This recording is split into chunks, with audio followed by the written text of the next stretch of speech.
Hola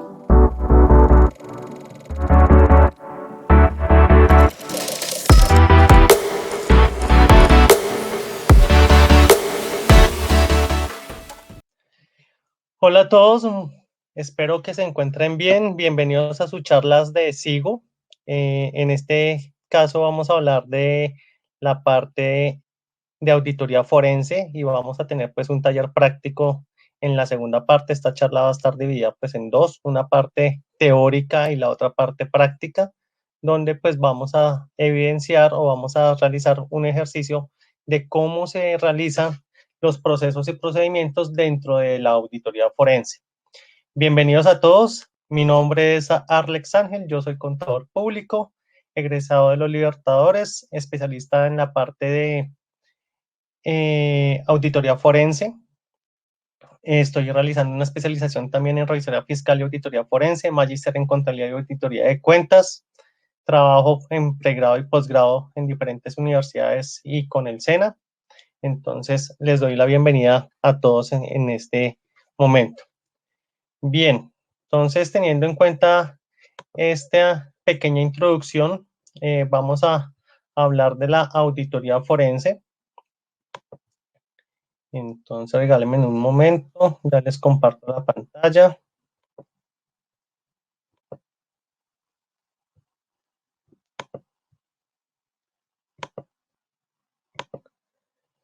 Listo, entonces aquí, como lo pueden ver, entonces vamos a hablar de la auditoría forense. ¿Qué es la auditoría forense? Que normalmente casi todo el mundo la relaciona con los muertos. En este caso, nosotros cuando hablamos de auditoría forense no estamos hablando de muertos, sino hablamos de diferentes elementos y diferentes conceptos. La charla va a estar dividida en conceptos, características, el informe y el taller práctico, como les decía yo a ustedes.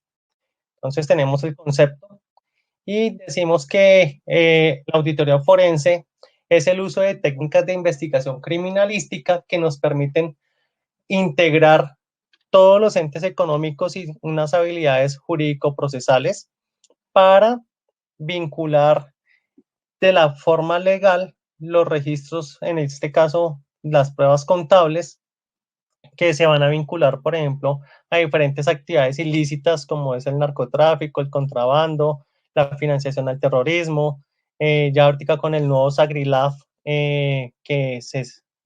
la Superintendencia de Sociedades sacó el 24 de diciembre del año pasado, pues ya nos involucra un poco más a nosotros como revisores fiscales y auditores y pues igualmente vincula a los entes de vigilancia o a la gerencia de la entidad para ciertos temas y que pues vamos a tener unas responsabilidades dentro de estos elementos.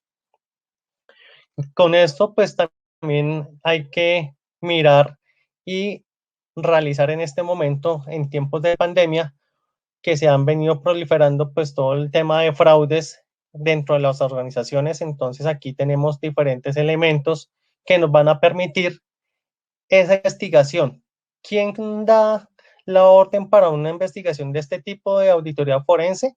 Un juez, ¿listo? O la Fiscalía General de la Nación es quien autoriza una auditoría forense.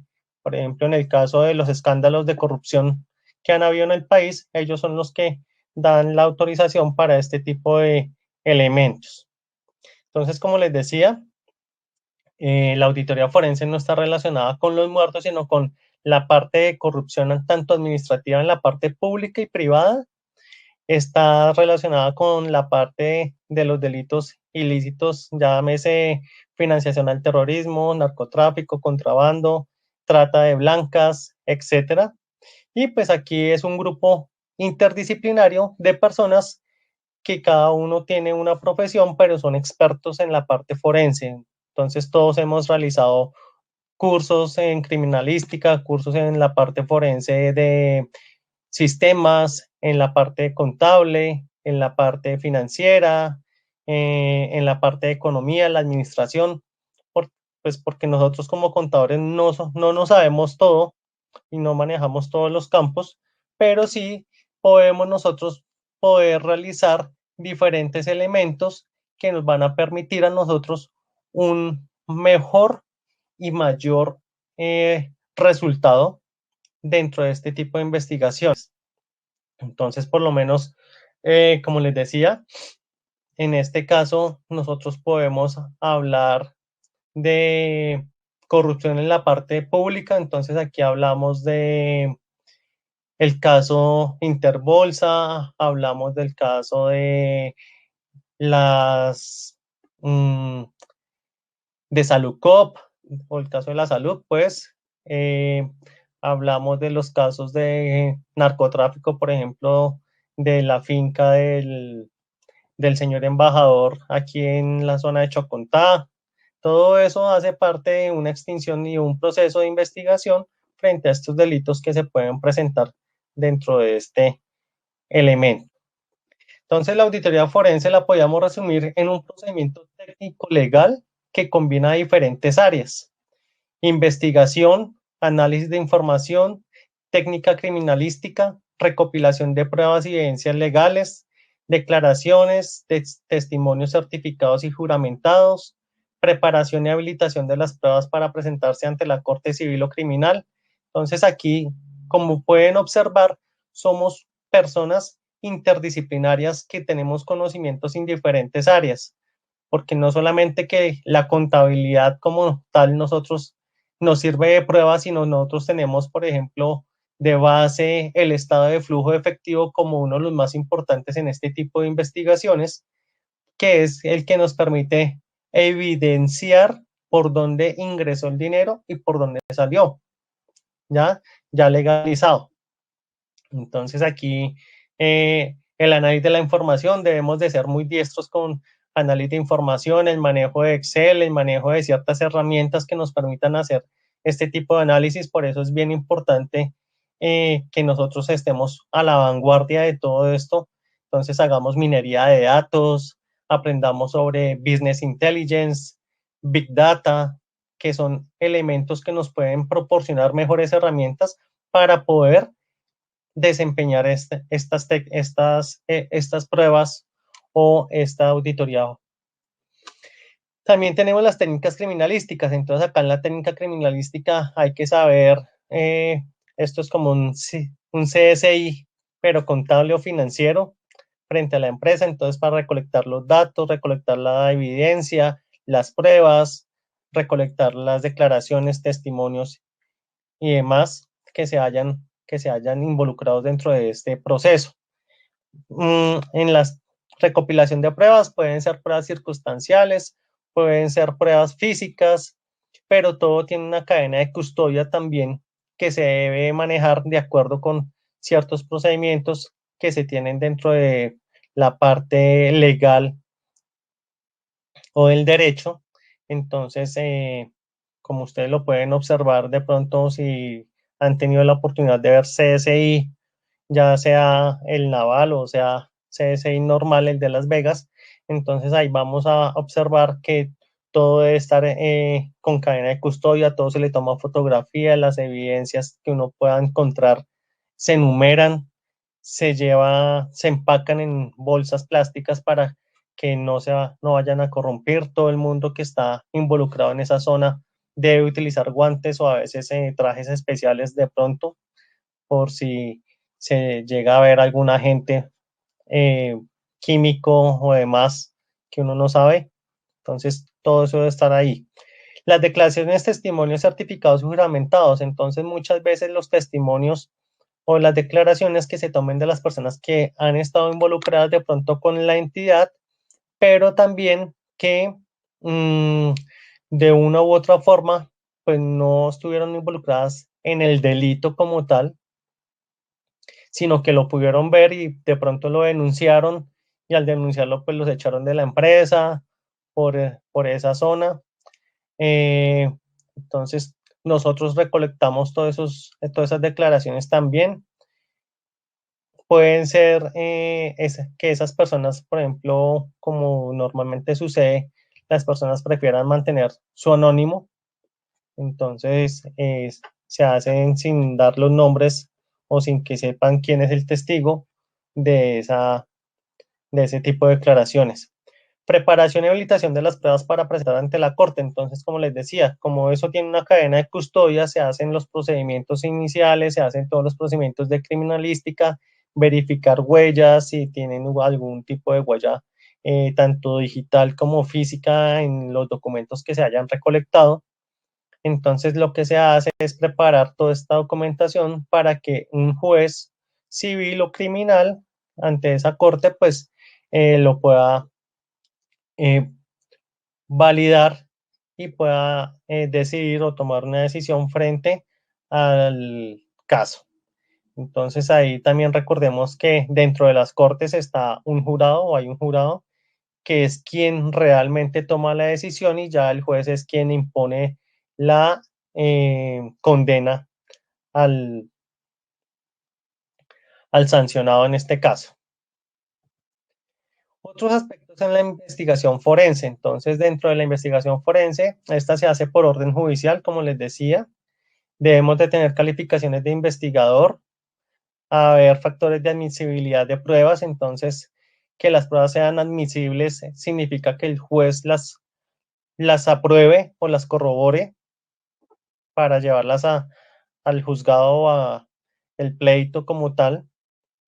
Entonces, como les decía, existen evidencias circunstanciales, testimoniales, documentales, físicas, técnico-experienciales, que nos van a permitir a nosotros, pues, también tener unas pruebas legales para acusación. Entonces, todas estas pruebas, todas estas evidencias nos pueden servir como medio de prueba para acusar a una persona de algún tipo de delito, así como se hace o lo hace la policía mediante el CTI cuando hay algún tipo de incidente con muertos o la policía judicial.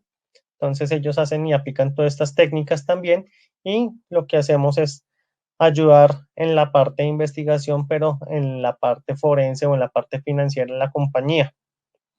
Por ejemplo, también cuando sucedió el caso de Enron y Parmalat, en el caso, por ejemplo, de Parmalat, que también fue muy sonado al inicio de esta década de los 2000.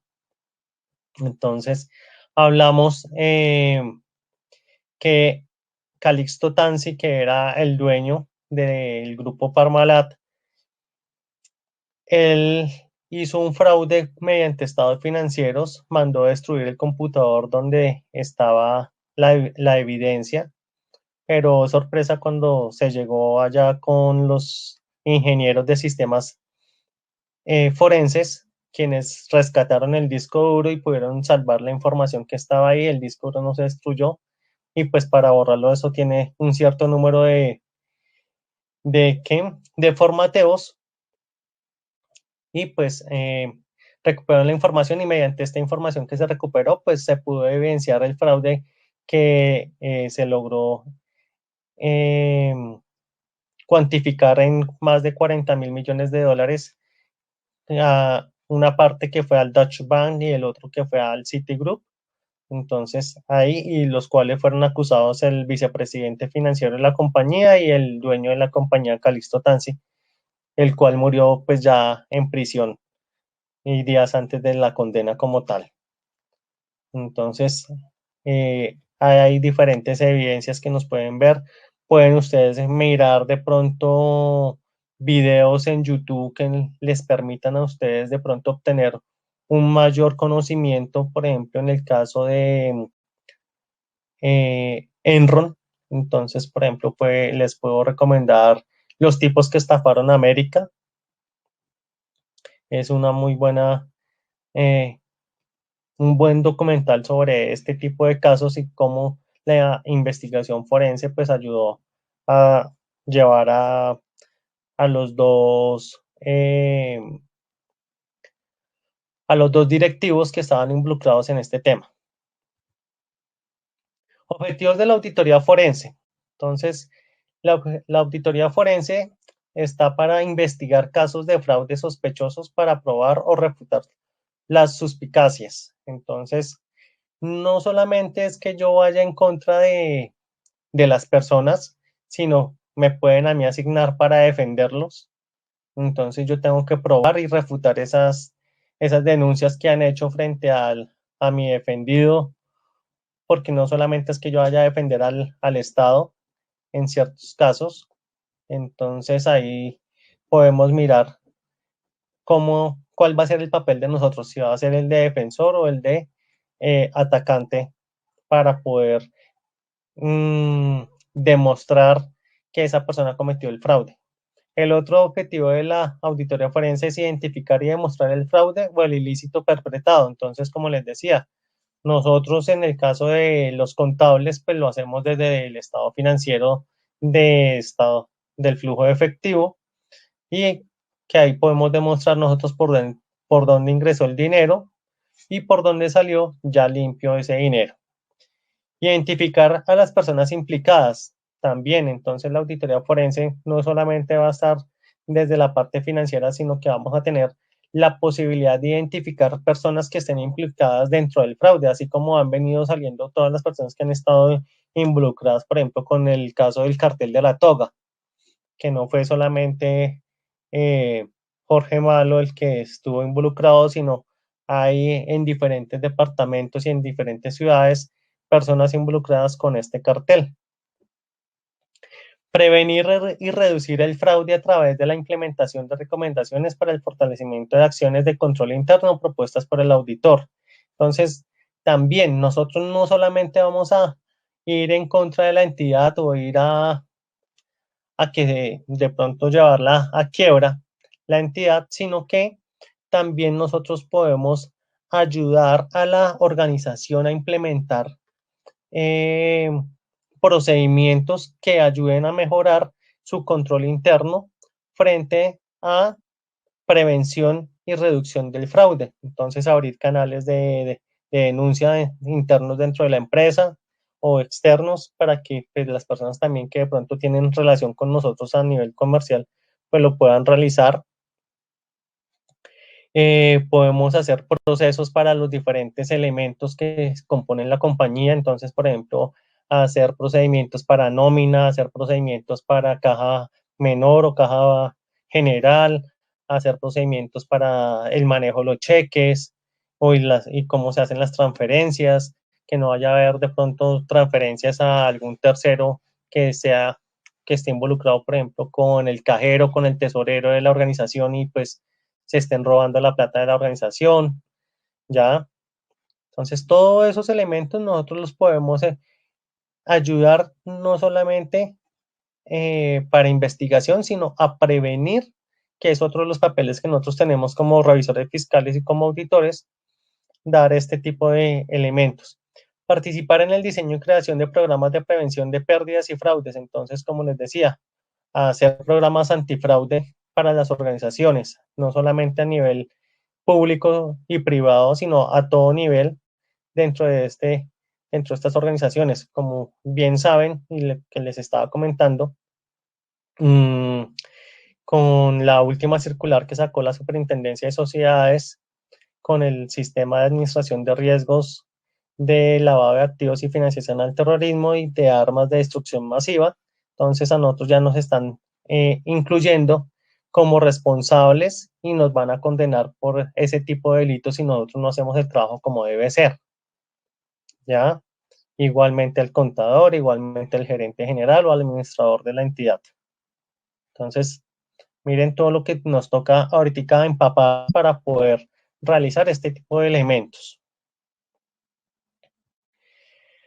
Participar en la evaluación del sistema y estructuras de control interno. Entonces, podemos participar en este sistema o en estas evaluaciones de los sistemas de control interno que nos van a permitir a nosotros poder generar y verificar de que el sistema de control interno está funcionando adecuadamente dentro de la organización.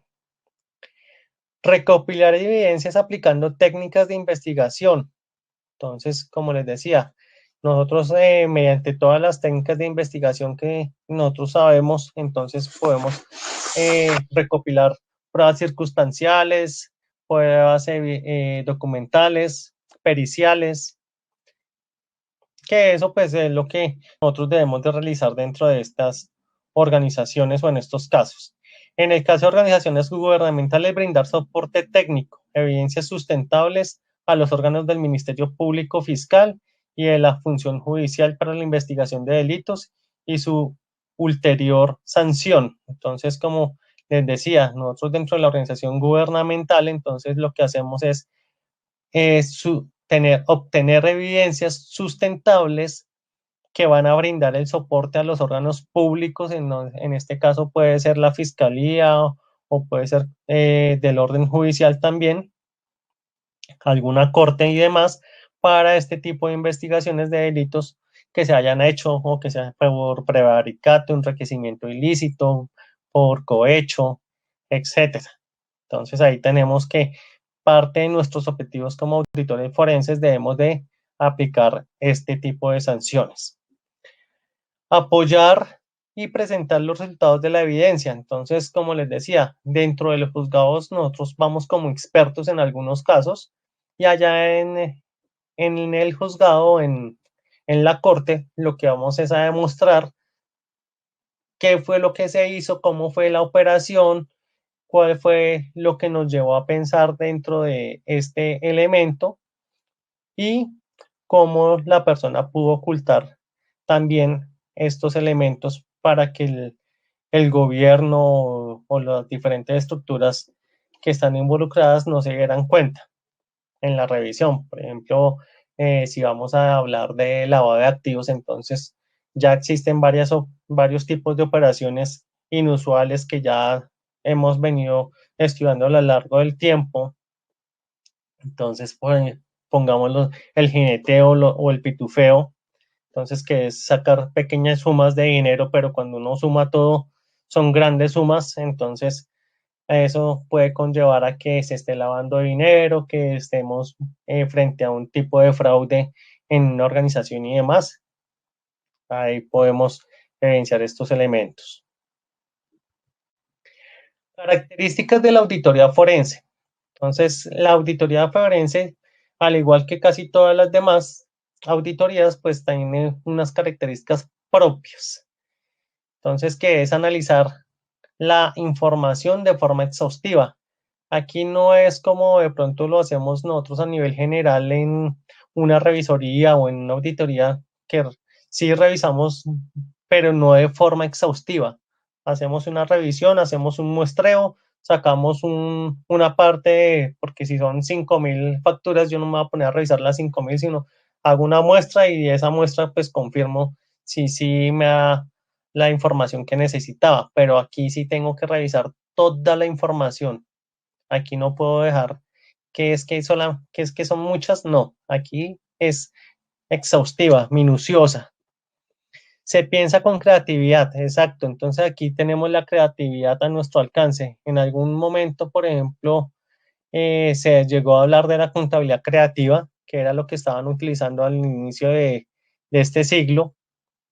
Como les decía, todos los casos que se presentaron en su momento, que estaba Enron, Parmalat, Xerox, Tyco, WorkCom, etcétera, un poco de organizaciones que cometieron muchos fraudes, entonces ahí tenemos estos elementos. Para pensar pues con creatividad y cómo es que piensa el criminal también. Debe poseer un sentido común de los negocios, entonces saber cómo funciona un negocio normalmente y de acuerdo a eso pues de pronto se puede uno observar o se pueden observar los diferentes procesos, procedimientos que tiene la organización y pues de acuerdo a eso uno ya dice, ah, no, por aquí puede pasar algo o está pasando algo, entonces esto ya no es común o esto no es normal dentro de este tipo de organizaciones, entonces hay que tener ese pequeño sentido común. Domina los elementos básicos del procedimiento electrónico de datos y tiene excelente capacidad de comunicación. Entonces, como les decía, aquí el procesamiento electrónico de datos no solamente es el de entrada y salida y mirar informes, sino que yo también debo de analizar la información de diferentes elementos. Entonces, toda esa información que yo tengo, que ya hice de forma exhaustiva, debo de mirar cómo fue que la ingresaron, en qué documento, para hacerle todo el seguimiento y de acuerdo a ese seguimiento, mirar cómo es que va a salir para presentar informes, para mirar, darle un informe a quien me lo solicite como auditor forense. También, como les decía al inicio, debemos de estar a la vanguardia de de diferentes técnicas, por ejemplo, lo que es Business Intelligence, Big Data, eh, minería de datos, ¿sí? Eso nos ayuda a nosotros a procesar electrónicamente datos y a mejorar de cierta forma, por ejemplo, la presentación de informes que nosotros necesitamos como financieros. Entonces, no solamente es eso, sino pues nos sirven para este tipo de auditoría. Debe tener completa discreción, amplia experiencia y absoluta confianza. Entonces, nadie va a saber qué es mi papel. Por ejemplo, la entidad si me contrata, digamos, si Igo me contratara a mí para hacer una auditoría forense, pues podríamos, yo tengo que ser completamente discreto, nadie puede saber qué es lo que yo voy a hacer allá a la empresa, nadie va a ver el por qué vamos a trabajar o qué es lo que yo voy a hacer. Debo de tener la experiencia y la absolutamente confianza de quién, de la administración. ¿Listo? Es conocedora de temas contables, de auditoría, criminología, de investigación y legales. Entonces debo de conocer derecho, primero que todo. De temas contables, pues soy contador y de auditoría también soy auditor. De criminología, ya tengo el curso de auditoría forense hace varios años en Estados Unidos y de investigación. Y la parte legal, como les decía, la parte del derecho, conocer los diferentes tipos de delitos en los cuales nos podemos enfrentar acá en Colombia, por ejemplo, delitos económicos, delitos contra el patrimonio cultural y del Estado, delitos fiscales. Entonces debo de conocer muy bien toda la estructura de esos tipos, de ese tipo legal. De acuerdo con el contador, el doctor Samuel Alberto Mantilla, estas son las características más relevantes. Entonces, propósito, prevención y detección del fraude financiero. Debe señalarse que es competencia exhaustiva, exclusiva de la justicia establecer si existe o no fraude, delito.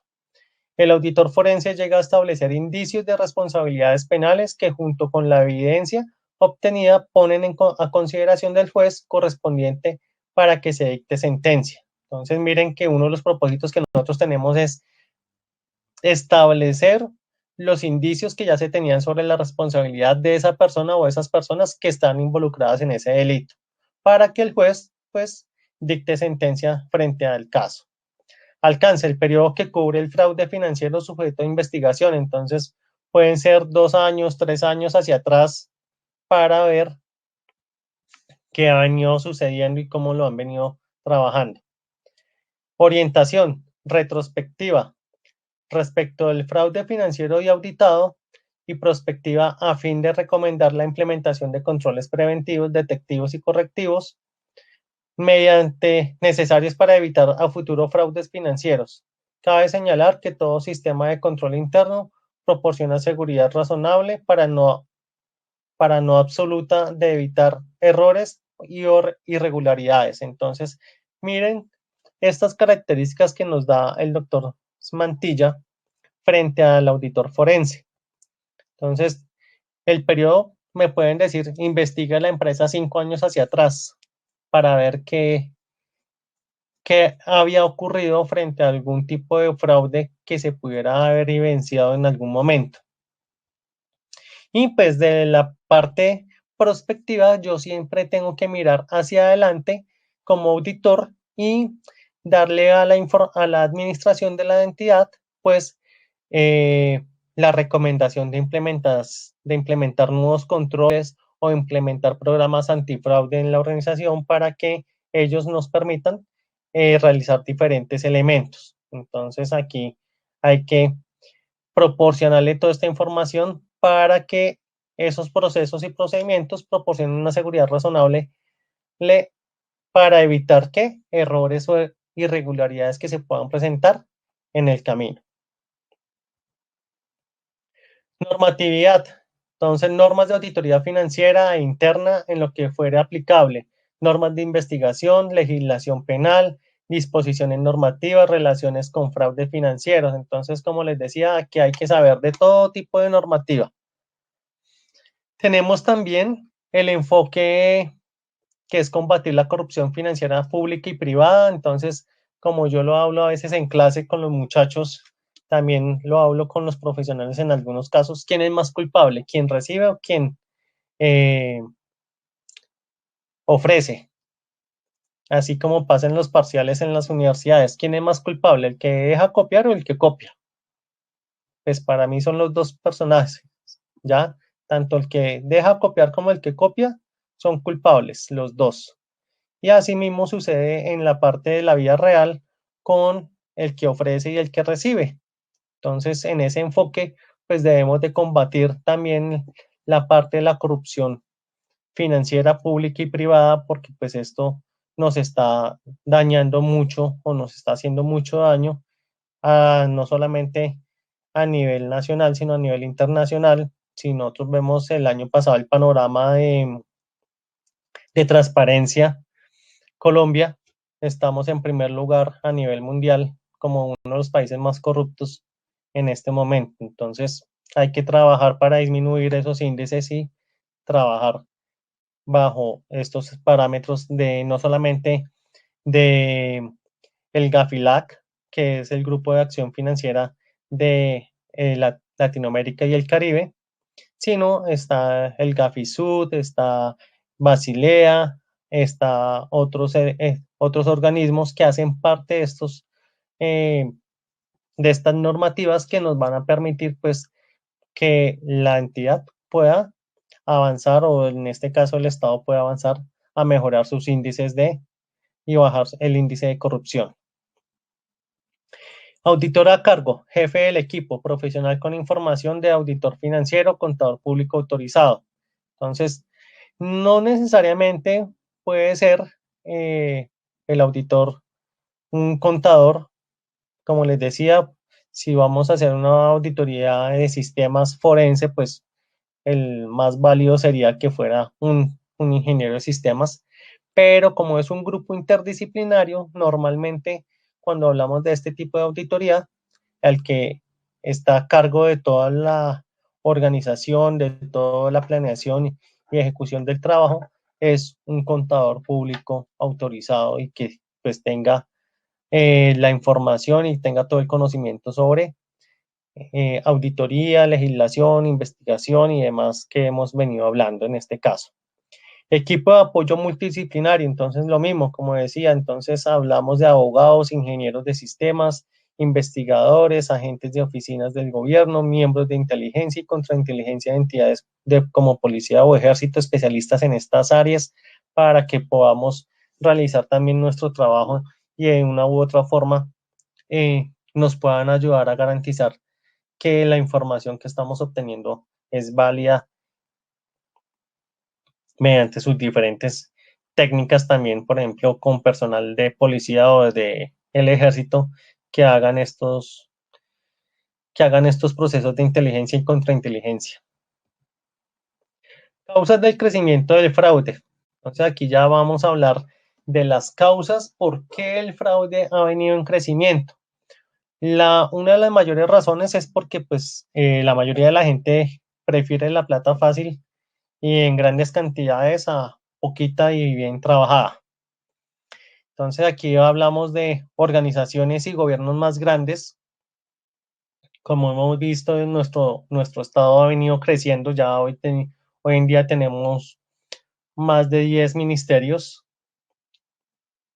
Entonces ya hablamos de un ministerio del deporte, un ministerio de la mujer, hablamos de varias organizaciones que han venido creándose a lo largo del tiempo y algunos que los han separado porque estaban juntos, entonces han separado y los han abierto en este caso. Y pues han creado esos nuevos ministerios y eso hace que el gobierno no tenga tanto control sobre estas organizaciones y puede ser que las personas realicen este tipo de fraudes. Complejidad de las transacciones comerciales. Entonces aquí también, entre más avanza la tecnología, más avanza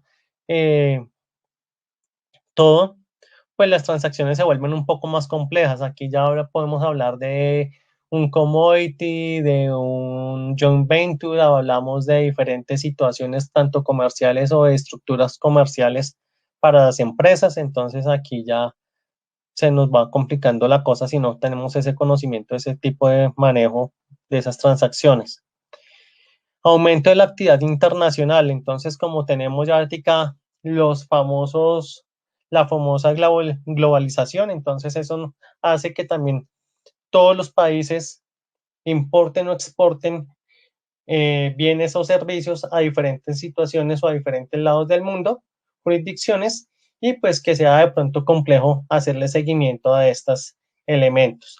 Aumento de las transacciones comerciales, de las transacciones electrónicas también. Entonces aquí normalmente ya hoy en día por tiempos de pandemia pues aprendimos o tuvimos que aprender la gran mayoría de las transacciones comerciales no nos gustaban porque era mejor ir al banco, salirse a dar una vueltica, respirar el aire puro, etcétera. Pero pues por medio de este pequeño virus nos tocó quedarnos en la casa y a todo hacerlo electrónicamente, no salir a nada, sino si hay caso a retirar plata para hacer lo que podamos y ya. Pero pues de resto, todo es electrónico. Mayor uso de los computadores. Entonces, como de pronto yo le hablaba en una charla que tuve hace poco con Actualícese frente a esto, entonces el mayor uso de los computadores o desde la casa, nosotros no tenemos la misma seguridad que tienen las empresas.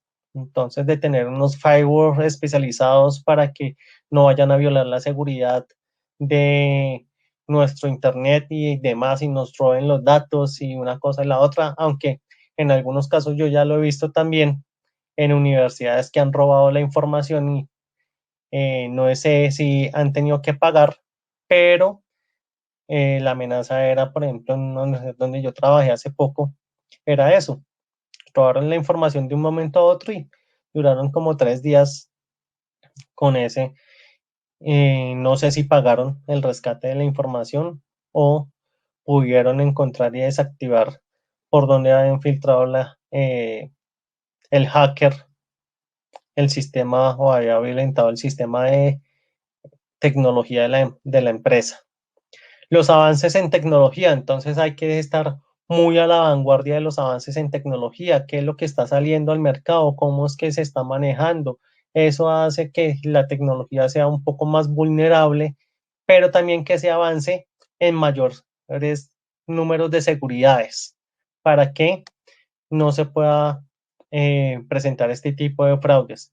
El crimen organizado, aunque pues, se ha venido reduciendo, pero todavía sigue existiendo bandas criminales, siguen existiendo, por ejemplo, los paramilitares, las guerrillas, etcétera, acá en nuestro país y también, como lo decimos, pues en la parte pública vienen las organizaciones criminales que pueden ser como se evidenció con el cartel de la toga, en la DIAN, diferentes casos que se han presentado, el cartel de el carrusel de la contratación aquí en la alcaldía, etcétera. Entonces, esos son organizaciones criminales organizadas, entonces, que permiten ver otros tipos de elementos también que nosotros no estamos preparados para esto, no hemos venido avanzando. Hoy en día, si nosotros queremos pues ganar, ese ganar, ganar, pues nos toca prepararnos, estar estudiando constantemente. Yo sé que de pronto en este momento los clientes no nos van a pagar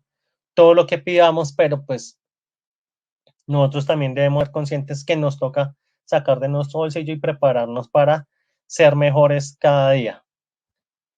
Usuarios y beneficiarios de la auditoría forense. Entonces, las investigaciones corporativas a veces, como les decía, son por los mismos directivos de la organización. Los soportes en litigios. Vamos a ser expertos allá en los litigios, asuntos criminales. Entonces, también reclamos de seguros, gobierno. Entonces, aquí podemos desempeñarnos en diferentes áreas. Por ejemplo, en litigios no solamente vamos a ir a un demandado y un demandante por X cuantía, sino que podemos ir a también en caso de separación o de divorcios, entonces allá venga a ver los bienes para hacer la distribución de los bienes y de todo, para que no vayan a haber problemas y demás. Asuntos criminales, como les decía, pues todo lo que tiene que ver con narcotráfico, estafas y demás. Reclamos de seguros también, una estafa con seguros. Entonces pueden ser seguros de carro o seguros personales. El gobierno, entonces, con las entidades de gobierno, cómo es que están manejando los programas antifraude o anticorrupción dentro de las diferentes organizaciones que mantiene el Estado.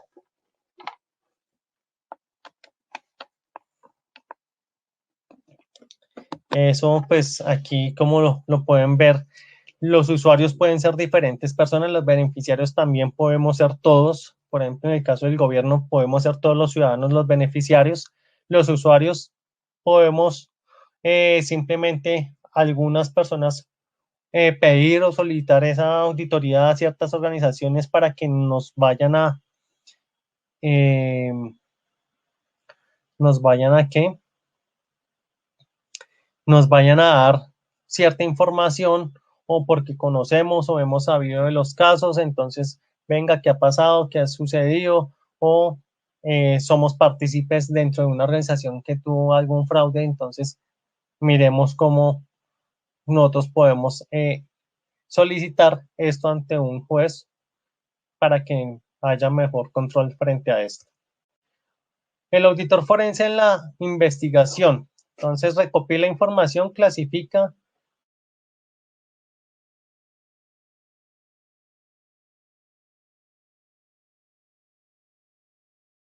busca.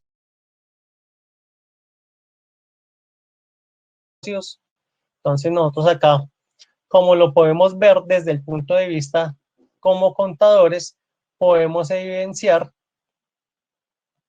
que nosotros buscamos la evidencia correcta para rastrear este tipo de transacciones. ¿Cuáles tipos de transacciones? Pues transacciones fraudulentas, ya que de pronto el tesorero de la compañía se está robando la plata porque está consignándola a nombre de un tercero, pero el tercero es el mismo, pero en otra cuenta de otro banco.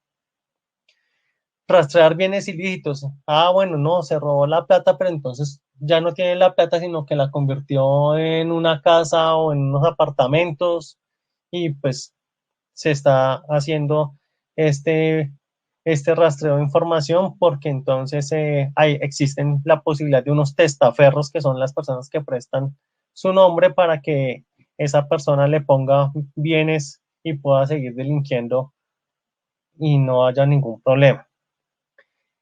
Aplica conceptos básicos que facilitan comprensión lógica de registros relacionados. Yo como contador o nosotros como contadores sabemos cuáles son los registros lógicos, qué es lo que yo debo de hacer en el momento de una compra, de una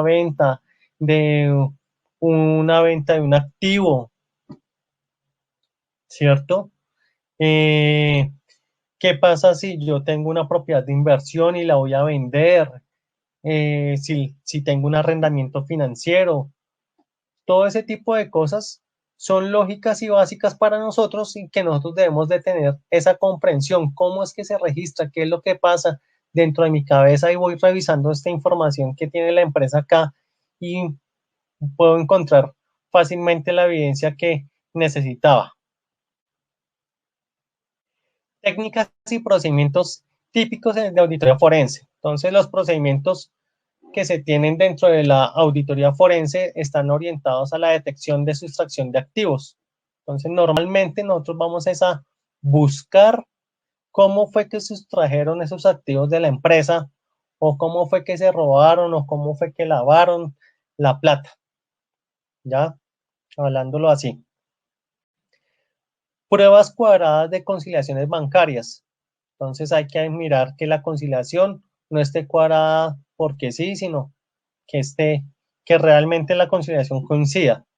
Entrevistas y confirmaciones con terceros. Entonces, venga, yo me siento con esta persona y hablo a ver ella qué sabe, qué se ha dicho, o le envío una carta a un cliente a ver si él sabe algo. Perdón. Y evaluación de transacciones con las condiciones de mercado. Entonces, mirar en este momento, por ejemplo, de pandemia, cuáles son las transacciones que se están realizando y cómo se están realizando, porque en este momento con todo lo que ha sucedido con la pandemia, pues estamos nosotros a la vanguardia de poder mirar que hay ciertas transacciones que son muy susceptibles o que se pueden presentar fraudes por estos elementos. Examen detallado de documentos. Entonces voy a entrar a revisar, por ejemplo, el Cardex y lo voy a comparar con las facturas de compra de la mercancía y de venta de la mercancía para ver que no esté, eh, que no se esté perdiendo ese inventario. Análisis, otros son procedimientos a la detección de sustracción de activos. Entonces, orientados a la evolución patrimonial, análisis de redes de contactos y transacciones. Entonces voy a mirar cómo ha venido evolucionando patrimonialmente la compañía, si ha venido creciendo o ha venido pues con cierto disimulo subiendo y bajando el patrimonio. Análisis de redes de contactos y transacciones. ¿Cuáles son sus contactos? ¿Con quién mantiene transacciones estas personas o esta empresa? ¿Quiénes son sus clientes preferenciales? ¿Quiénes son sus clientes potenciales? ¿Quiénes son sus clientes más activos? Tipos de transacciones que realizan. Porque es que existen clientes a los que yo les puedo prestar plata y no hay ningún rollo y el cliente me la devuelve. Pero como existen clientes que van a mirar o socios que van ahí y prestan la plata a la empresa y no hay rollo, pero uno no sabe si ese socio está lavando plata o qué está haciendo con la plata, porque si no la reclama ni nada, entonces diga que va a capitalizar o alguna cosa. Hay que tener mucho cuidado con este tipo de elementos y de transacciones.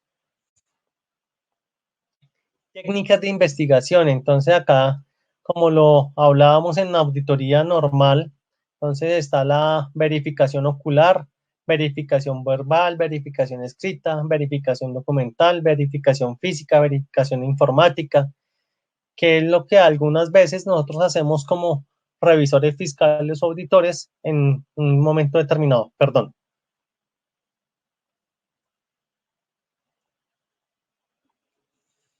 Entonces tenemos nosotros acá eh, la verificación ocular, pues simplemente a la vista, ver, verificar que cumpla con los requisitos la factura, que todo esté bien. La verificación verbal es hablar con el cliente con algún tercero frente a las diferentes transacciones. La verificación escrita, pues enviarle una confirmación o circularizar a esos clientes o esos terceros a ver qué nos dicen ellos. La verificación documental de que todos los documentos se coincidan, lleven un consecutivo, que si hay algún anulado, pues a mirar y revisar de que no lo hayan contabilizado, que no esté cobrado algún cheque que esté anulado y demás. Técnicas de verificación física, entonces vaya y haga el recuento del inventario físico. La técnica de verificación informática, entonces se ingresa al sistema cuando nosotros estamos haciendo esos procedimientos, por ejemplo, en empresas que no están quebradas, sino que simplemente ellos quieren saber si ha existido algún tipo de fraude. Nosotros solicitamos, por ejemplo, a la administración que nos entreguen claves a todo el equipo para nosotros poder ingresar al sistema y verificar diferentes elementos. Entonces ya cada uno hace su tarea de verificación informática en el sistema de la empresa. Si ya es en el tema de un fraude que ya se hizo, entonces la verificación informática es recuperar la información y presentarla como una evidencia real dentro de estos elementos. Aquí pues vamos a hablar del análisis gráfico al que pertenece un balance para evaluar la lógica de su comportamiento frente al sector económico. Entonces normalmente la parte superior, que es la cabeza, como lo ven ahí en el gráfico, tenemos que está el activo corriente y el pasivo corriente, que es lo que da liquidez o iliquidez a la compañía. Está el activo fijo y el activo a largo plazo. Entonces, estos son los que dan estabilidad y solvencia a la compañía. Y están los otros activos, los diferidos y patrimonio, que son quienes incrementan o disminuyen el valor patrimonial de la entidad. También tenemos algunas cuentas de orden o para contingencias que se puedan presentar. Entonces, esto es como un bosquejo general de lo que es un balance general para mirar cómo se trabaja o cómo está el sector. Por ejemplo, yo puedo irme a el DANE y en el DANE yo puedo conseguir allá indicadores financieros por sectores económicos, hago un análisis financiero, miro cómo están esos indicadores de ese análisis financiero, entonces todas las razones, endeudamiento, liquidez, rotación de cartera, patrimonio, rendimiento, etcétera. Me comparo si estoy bien, estoy por encima, estoy por debajo, qué pasó. Eso es lo que nosotros debemos de hacer. Pero también existen algunos elementos que debemos de tener de acuerdo al sector económico donde yo esté. Entonces, como ustedes lo pueden ver, en el sector comercial tenemos la cabeza, tenemos las piernas, como diríamos, entonces tenemos activos y pasivos y tenemos diferidos y patrimonio. En el sector industrial está completo.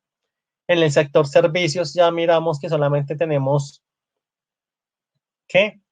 La cabeza y los pies.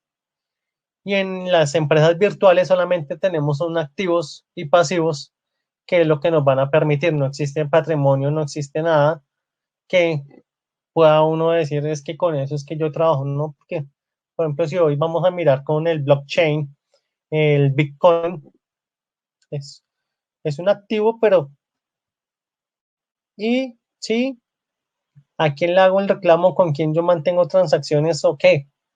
Entonces hay que tener mucho cuidado cuando vamos a realizar transacciones con empresas virtuales. Cuentas de mayor riesgo en una investigación, en investigaciones de lavado de dinero.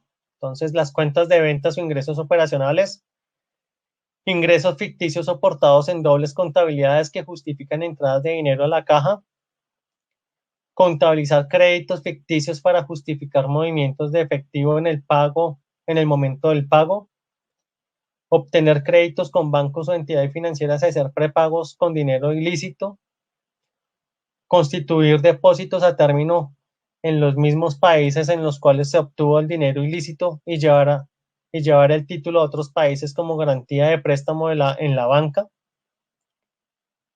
Entonces miren que existen diferentes cuentas que son de mucho riesgo. Entonces existe la cuenta de ingresos.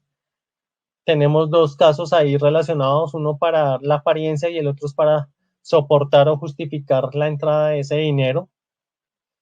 Tenemos la parte de los pasivos, entonces los créditos bancarios que se tienen en los diferentes bancos. Tenemos la parte de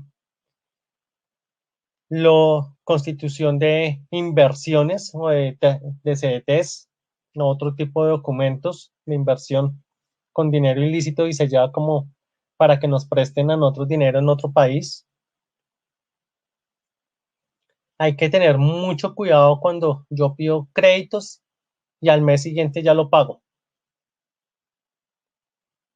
Sí, puedo tener la capacidad económica, pero para, por ejemplo, pagar un crédito de 100, 200 millones y pagar, porque no compro las cosas de contado, si tenía la plata, ¿ya? Entonces, esos son elementos que nos permiten a nosotros tener esos indicadores. Es una operación sospechosa, tengo que reportarla. ¿Cómo la voy a reportar yo al CIREL, a la UIAF?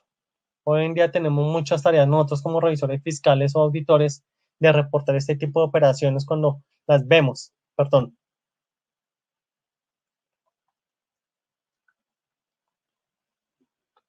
Entonces, aquí podemos nosotros ver que las cuentas se pueden llevar de diferentes maneras y ahora con el ejemplo o en la sesión de mañana cuando ya veamos el ejemplo, la parte práctica, entonces vamos a ver, uy, sí, esto puede suceder en mi empresa, venga, voy a realizar este proceso, este procedimiento. Entonces hay que tener en cuenta todos estos elementos. Evidencias en computadores, entonces firmar con tinta indeleble, preparar un documento jurado con testigos, debe ser neutro e independiente, anotar el número de serial y códigos del equipo, fecha y marca, el número de identificación del disco duro, la hora y la fecha de remoción y el propósito, usar software y hardware especializado. Entonces, como les decía, nosotros en el caso de los auditores forenses, pues en el caso acá ya más específico de un ingeniero, entonces, por ejemplo, firmar con tinta indeleble, pues tinta que no se ve a cierta luz o que no se debe ver pero borrosa.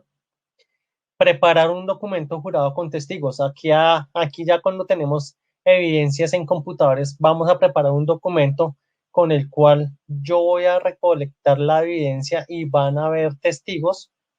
Debo ser neutro e independiente.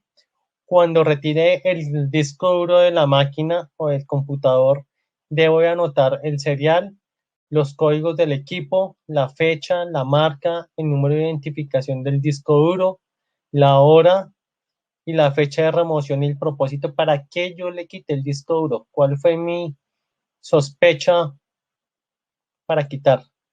Se debe utilizar software y hardware especializado, entonces debo tener un computador y un software especializado para poder realizar este tipo de tareas, recuperación de información y todo lo que necesite para recuperar de un disco duro, ya sea interno de un portátil o de una CPU o de un disco externo.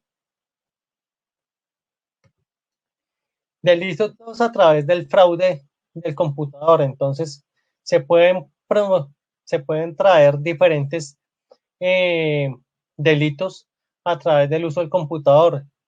Entonces, tenemos fraude contable y electrónico, transferencias de valores ilegales, lavado de dinero, robo de información, estafa, robo de identidad, que son todos los delitos a los cuales yo me puedo ver afectado por este tipo de delitos. Entonces, una transferencia de valores ilegales.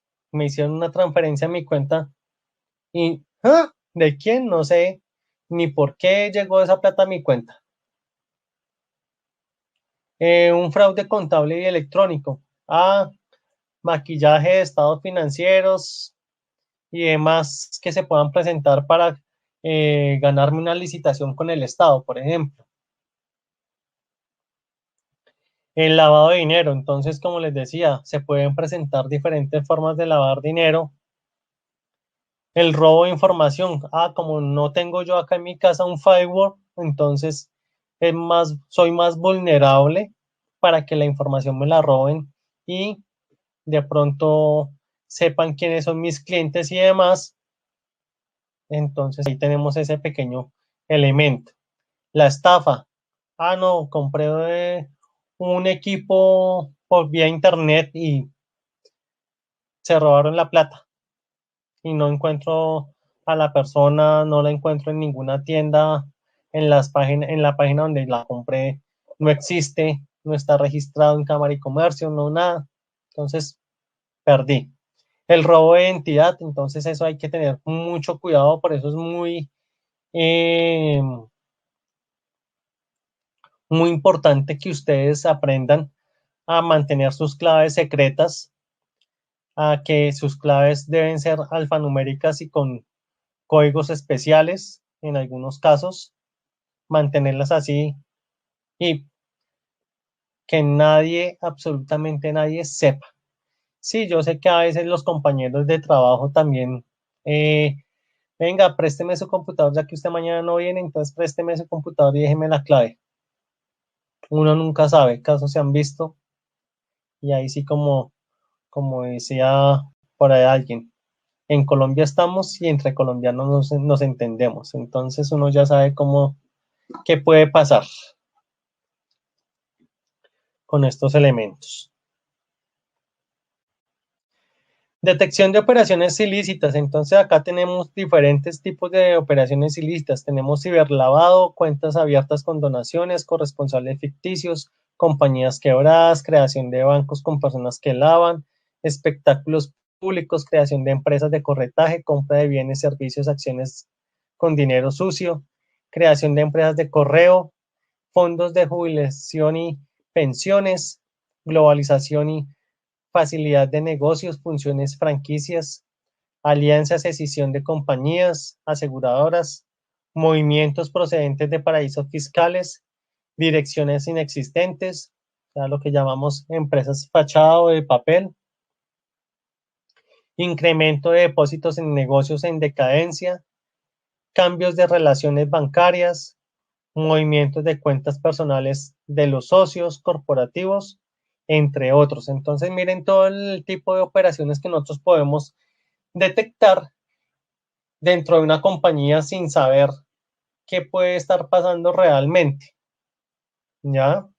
Y cómo es que lo debemos de manejar, porque pues esto es algo delicado que a todos nos interesa. Por ejemplo, dentro de la compañía, digamos, allá en Sigo, podemos trabajar 250 personas, 500 personas, pero ninguna de ellas sabe que Pepito Pérez está haciendo fraude o está lavando plata con las cuentas de la compañía o está facilitando cierto tipo de negocios que la compañía ya no mantiene porque son, no son rentables, ¿sí? Entonces todo eso hace que las operaciones hoy en día sean un poco más complejas de realizar y detectar este tipo de operaciones ilícitas. Informe del auditor en la investigación forense. Entonces, el informe es muy parecido al de auditoría o al de revisoría fiscal, no es tan complejo, pero debe cumplir unas características. Se debe basar en las pruebas obtenidas. Entonces, yo todo el informe lo debo escribir en las pruebas que yo recolecté. Se presenta de acuerdo con normas internacionales de auditoría y bajo los parámetros de investigación legal. Entonces, ahora les voy a mostrar un ejemplo, se va a presentar igual que como si fuera NIA 701, ya, limpia, pues, con la misma estructura, pero con los parámetros legales de investigación legal. ¿Qué fue lo que yo descubrí? ¿Cómo fue que lo descubrí? ¿Qué pasó? Debe ser neutro e independiente. Puede recurrir a ayudas visuales gráficas que faciliten la explicación ante el volumen de documentos. Entonces, yo como no voy a entregar toda la información, sino yo voy a entregar el informe como tal, pues para que de pronto me entiendan un poco más, entonces lo que hago es graficar, hacer cuadritos, relacionar toda la documentación y demás para que sea más entendible para la persona que lo solicita. Entonces miren acá, aquí tenemos un ejemplo. El 8 de junio de 2000X, señor Pedro, asesor especial, México, informe en dólares estadounidenses, muy señor nuestro. De acuerdo a las instrucciones contenidas en su carta del 30 de septiembre de 2000X y con base en la información adicional que nos proporcionó su cliente, el señor Miguel Prieto, hemos llevado a cabo un examen especial y limitado de los registros los registros de contabilidad y de actas de la compañía mixta. Nuestra investigación comprendió el periodo que va del 1 de enero de 2000X al 31 de diciembre de 2000X y tuvo como finalidad conocer a nuestro concepto acerca de lo general, adecuándole, uno, los principios y procedimientos de contabilidad empleados por la compañía y dos, las prácticas y políticas financieras de la misma. Esta investigación no comprendió una revisión detallada de todas las operaciones de la compañía durante el periodo, sino que consistió en el examen que aquellas cuentas, registros y otra información que nos pareció podrían tener relación con estos temas generales. Alcance del informe. Este informe contiene nuestras observaciones, conclusiones y recomendaciones. En virtud de no estar basado en una auditoría detallada, no pretende contener una relación completa de las transacciones y actividades a que se refiere. Se presenta más bien como una primera relación de nuestra investigación y sus resultados, dentro de un alcance limitado con el cliente de darle a conocer nuestras conclusiones y recomendaciones con objeto que pueda adoptar las medidas que considere aconsejables o necesarias. Es de suponerse que una investigación más extensa de nuestra parte produciría seguramente evidencia adicional de las condiciones a que en este informe nos referimos. Información básica. Entonces, la compañía mixta se constituyó, un capital de tanto, tiene un porcentaje de tantas acciones. El señor Federico Cárdenas tiene el 60 y el 40 lo tiene Miguel Prieto. El señor Federico Cárdenas es también dueño de la totalidad de las acciones de la compañía tal. Se dedica al mismo negocio en la ciudad de Suárez. El señor Federico es presidente y consejero de ambas compañías. El señor Prieto es consejero solamente de la compañía mixta. Los demás consejeros de ambas compañías han sido designados por el señor Federico a través de los consejos de administración. Entonces, aquí miren cómo se va manifestando todo lo que se ha venido manifestando a lo largo de esta charla.